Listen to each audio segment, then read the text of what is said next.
fẹ́ fi opportunity náà mo fẹ́ fi pass message kan sí àwọn government Nigeria àti government yes especially southwest government àwọn artists tí à ń sọ àwọn onífújì àwọn náà deserve àwọn ọ̀pọ̀lọpọ̀ ìrànlọ́wọ́ tí ó yẹ kí wọ́n ṣe fún wọn àwọn àgbéga tí ó yẹ kí a rí látọ̀dọ̀ wọn kí wọ́n ṣe fún wọn èmi ò sọ pé kán fún wọn lọ́wọ́ ni mo sọ o but nǹkan tí a fi máa ń wo gba àwọn asset a fi máa ń measure level of success àwọn eléré káàkiri àgbáyé òní báwo ni gọ́ọ̀mẹ̀ntì ìlú wọn ṣe recognize wọn sí. mi ò rí sí ti ro Alhaji Kollington Ayinla kò ṣe tí ní tí wọ́n ṣe tí ní fún ní national honour ọba ṣe sọ̀rọ̀ this is over bad. Alhaji Kollington Ayinla pẹ̀lú Alhaji Sikiru Ayinde Barrister tó ṣaláìsí kọ́lá mami fọ̀nù kọ́yọ̀ àwọn ní rọ̀kùn náà tí wọ́n jọ bẹ̀rẹ̀ iṣẹ́ yìí tí Ọlọ́run náà dẹ̀ gbogbo Alhaji Kollington Ayinla jáde tó ṣe yẹn ọ̀rọ̀ tí mo sọ yìí mo ti pe Mukare tó jẹ́ special adviser on cultural affairs and cultural and arts ní Kwara State pé Kollington Ayinla Kwara ní kébé Kwara náà pè wọ́n ẹ bá wa kàn sí ìjọba létí pé kí wọ́n nominate Alhaji Kollington Ayinla fún national honour wọ́n deserve ẹ̀. àwọn Ọ̀yọ́ state government ṣe dáadáa wọ́n nominate Alhaji Sikiru Ayinde Barrister bàbá gba mẹ́fà orúkọ wọn ti wà nínú honour Nàìjíríà bá ṣe ń sọ nínú hall of fame Nàìjíríà kò sí nǹkan tó sọ mọ́ láti lè jẹ́ kí irú Kollington náà láti Kwara. yes the same thing lórúkọ Wasiu Alade Pasuma orúkọ Pasuma yẹn ti rìn bẹ́ẹ̀ jù káàkiri àgbáyé kò síbi tó máa dé tí ò ní gbọ́ Pasuma so ògo Kwara ni ògo Lagos State ni torí ó pé Lagos State ni wọ́n bí sí gbogbo láìfẹ́ Lagos State ló fi sìn mí mọ̀ bóyá Lagos State ló wá ní ẹ̀tọ́ láti nominate ẹ̀ ní bóyá Kwara State ni I don't know but àwọn tí wọ́n bá rò pé àwọn làwọn wà ní position láti nominate Pasuma ó deserve ẹ̀ gidigidi gan because tí wọ́n bá lè nominate Tẹ́ni tí wọ́n lè forú Tẹ́ni yẹn ní MON níjọba Buhari nígbà tí Pasuma ti bẹ̀rẹ̀ sí ní kọrin Tẹ́ni ṣẹ̀ṣẹ̀ máa fẹ́ jáde primary school ni àbí kó ṣì wà ní primary school. ó ní Pasuma ti kọrin so ẹ̀ẹ́dẹ̀ lè fi level acceptance Pasuma all over the world wé ti Tẹ́ni. but àwọn tí wọ́n Tẹ́ni sí àwọn tí wọ́n jẹ́ sèétì ẹ̀ wọ́n mọ rírì ẹ̀ wọ́n package artist tí wọ́n gbórúkọ ẹ̀ jáde wọ́n fún ní MON why kí ló dé tí irú Pasuma yẹn ò ṣe tí deserve pé kẹ́ ẹ sọ pé bẹ́ẹ̀ fún ní national honour. kò make sense rárá ó jẹ́ nǹkan tó jẹ́ ó bìlítù àwọn state tó bá jẹ́ kí wọ́n ṣiṣẹ́ yẹn bóyá Kwara State náà ni bóyá Lagos State ni I don't know the same thing náà a sì ẹ̀dúpẹ́ lọ́dọ̀ Ọlọ́run pé ṣé wọ́n sì ṣe fún Alhaji Wasiu Ayinde ní MON bẹ́ẹ̀ wá sí fún ara ẹ̀ deserve more than MON tán fún. tí ẹ bá lè fún Yínká Ayéfẹ́lẹ́ ní OON order of the officer of the order of the Niger OON tí ẹ wá lọ ń gbé MON fún Wasiu Ayinde mo ṣe rí i pé ó jọra wọn lọ. bẹ́ẹ̀ni. gbogbo àti Wasiu ti wà invoke orúkọ yẹn ti wà. tó ti rìn látàrí tàlà 84. Yínká Ayéfẹ́lẹ́ ò ti bẹ̀rẹ̀ sí kọrin. rárá. so àwọn tí wọ́n nominate Yínká Ayéfẹ́lẹ́ náà àwọn state ẹ̀ tí wọ́n nominate ẹ̀ bóyá fúra àti Èkìtì state láti nominate. Èkìtì state bẹ́ẹ̀ni. àwọn yẹn náà package títí wọ́n kún lọ́dọ̀ àwọn package ẹ̀ wọ́n dẹ̀ present ẹ̀ fún national honour kí ló ń ṣògùn state government náà táwọn náà lè ṣe the same thing. fún Wasiu Ayinde. kí ló ń sì wọ́n lè ṣe bẹ́ẹ̀ fún ṣẹ́ẹ̀fì wà láwọn náà kán gbórúkọ jáde fún MON àwọn tí wọ́n deserve gbogbo àwọn kan táwọn sọ ẹ because ẹ̀rí gbogbo àwọn ẹlòmíì jẹ́ pé tó máa dédé gbórúkọ wọn jáde àwọn tí wọ́n tiẹ̀ tí ṣe much fún Nàìjíríà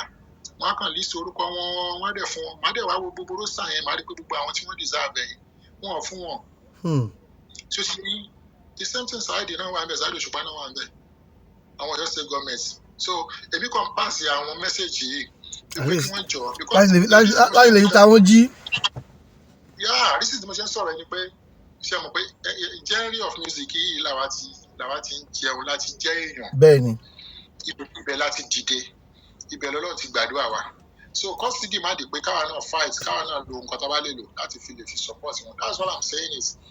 tó fi yẹn kò ṣe pé àwọn onífújì ló kàn pariwo nítorí pé níbẹ̀ lọ́lọ́run sọ pé àárín wọn lọ́lọ́run sọ pé káwa jáde à ń ṣe olórí o akọni rí o mi ò mọ mẹ́sẹ̀ ń kọ́ fújì o bẹ́ẹ̀ torí pé ní iṣẹ́ wọn gẹ́gẹ́ bí producer táwọn ṣe ibẹ̀ lọ́lọ́run ti sọ pé o ṣe máa jó lókìkí ló ti máa jẹ́ èèyàn so táwọn náà bá voice as lórí wọn tá a bá dàbí voice spokesperson fún wọn táwọn sọ̀rọ̀ lórí wọn àwọn tó rí ojú bẹ́ẹ̀ lọ. bẹ́ẹ̀ni. because Friday ni wá for the past 30 something years láti wà nínú industry àní wọn náà la wà láti ṣe gbogbo nǹkan tá a ṣe láti jáde láti ṣe kíni kan so ó yẹ ká fight yẹ jáde táwọn ò bá ti ẹ̀rù lọ pé kí bọ́dì kan wà kó máa fight ẹ̀ fún àwọn àpapọ̀ náà tá a bá ń sọ̀rọ̀ lórí wọn náà bóyá àwọn gọ́ọ̀mẹ̀ntì yẹn náà gbé pé àánú ọ̀rọ̀ lẹ́nu yìí ló dẹ̀ ń sọ tó ti yẹn because orúkọ wọn bá ti wọ Hall of Fame ó ti wọ nìyẹn àwọn náà ti di èèyàn yìí láwùjọ nìyẹn so but wọ́n ti ṣe wàhálà fún industry wọ́n ti help entertainment industry ní Nàìjíríà wọ́n ti gbìyànjú wọ́n ti fáwọn èèyàn lóúnjẹ wọ́n ti gba àwọn èèyàn ṣiṣẹ́ gan so why tí ẹ̀yin náà ṣe lè ọ̀nà wọn so àwọn tí wọ́n dẹ̀ tó wọn tí wọ́n dẹ̀ ṣe fún adẹ̀ rí pẹ̀lẹ́ ń kó ìṣòro kan jáde ẹ̀dẹ̀ fún wọn lọ́nà ó sì yẹn so ọ̀rọ̀ nǹkan tó yẹ kí wọ́n wò critically kọ́ dẹ̀ bá wa ṣe kankan lórí ẹ̀ ní then àwọn onífújì náà fún ara wọn káwọn náà try láti unite àmì ẹ̀mọ́ bá ṣe fẹ́ ṣe ó ti tó level kọ́ ẹ pé every year káwọn náà máa ní Fuji Music Award wọ́n rí gbogbo àwọn onítíátà máa ń ṣe dìmọ̀ bó bá ṣe wọn organize award yẹn every year dìmọ̀ yẹn ni iṣẹ́ yín yẹn ṣe wọn máa lágbára sí dìmọ̀ náà ṣe wọn máa recognize yín because every year tẹ́ bá ń ṣe award yẹn bẹ́ẹ̀ lórúkọ yín máa wọ lórí Google bó ṣe ń wọrí Google náà ni Wikipedia náà máa jẹ́ jonathan làwọn ọkọ̀ máa jáde nípa ọ̀rọ̀ ṣe yín ṣé ó ṣe yẹ yín nǹkan tí mi sọ sí like nígbà tí mo wà nígbà mo ń ṣe interview pẹ̀lú àwọn ọkọ̀ wọ́n kàn déédé máa lọ ní títí sí káwọn kọ̀ọ̀kan máa gbé wá pé àwọn fẹ́ ṣe bí interview wọn kan béèrè pé kí ni mo like mo ní music wọ́n ní gbogbo mo ti wá mo ní Nàìjíríà wọ́n á béèrè pé so wọ́n ti rò pé bóyá bí irú àwọn Davido bọ́ní àbọ̀ ni wọ́n máa sọ̀rọ̀ mo ní the only music I can talk about is Fuji music. What is Fuji music? Wow. When you want to Google, go Google Fuji music, and then you're going to see what Fuji music is all about. Whatever is Fuji music is a traditional music that is being played in the western part of Africa. One day, I want to see so I wanted to say our Canadian cultural group. I've been on so I'm very busy. I only go to the website when you call up the so mo ṣe bẹ̀rẹ̀ sí ní ṣàlàyé fún wọn tó bá yẹ pé orúkọ tá à ń sọ yìí. ó ti ń wáyé. tí wọ́n pé kí ló ń jẹ́ Fuji music because àwọn Davido Burna Boy ẹ ló ti wà lórí gbogbo anybody wọn gbogbo radio station wọn bí báyìí náà ti máa ń play gbogbo àwọn tá à ń sọ yìí o. Davido ní radio station wọn bí báyìí wọn máa gbọ́ wọn máa play ṣeré ni àwọn yẹn ti lògbòrò pa. Meanwhile tí àwọn náà bá ṣe irú nǹkan bẹ́ẹ̀ every year náà máa ń ṣe award yẹn Fuji music award tí àwọn corporate body bẹ̀rẹ̀ sí ní support wọn. Ìgbà tí wọ́n ṣe pop award every year sí tí wọ́n pe èèyàn ní Fuji pé ẹ̀yin ni kí wọ́n máa lọ gbá award fún wọn ẹ̀yin fúnra yín ò dẹ̀ wá ní